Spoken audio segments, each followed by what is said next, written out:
Hi అండి. మేమైతే మా అక్క వాళ్ళ అమ్మాయి బర్త్‌డేకి అయితే వెళ్తున్నాము. మా హస్బెండ్ అయితే ఆఫీస్‌కైతే వెళ్ళిపోయారు. మేమైతే ఆటో అయితే బుక్ చేసుకొని అయితే వెళ్తున్నాము. మేమైతే ఎంత త్వరగా వెళ్దాం అనుకున్నా సరే ట్రాఫిక్‌లో అయితే ఏదో రకంగా లేట్ అవుతూనే ఉంటది. మేమైతే రీచ్ అయిపోయాము. తినే బర్త్‌డే గర్ల్ అందరూ బర్త్‌డే విషెస్ చెప్తూ బ్లెస్సింగ్స్ అయితే ఇవ్వండి, మేము వచ్చామని చాలా హ్యాపీగా ఫీల్ అవుతుంది.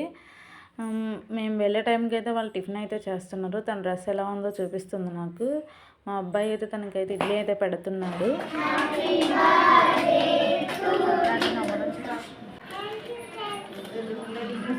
స్కూల్లో అయితే చాక్లెట్స్, పెన్సిల్స్ అయితే ఇచ్చింది. అలా ఇచ్చినప్పుడు అయితే మన చైల్డ్‌హుడ్ మెమోరీస్ అయితే మనకి గుర్తొస్తాయి. ఇంకా నైట్ అయితే ఇలా కేక్ కటింగ్ అయితే పెట్టుకున్నాం మేము.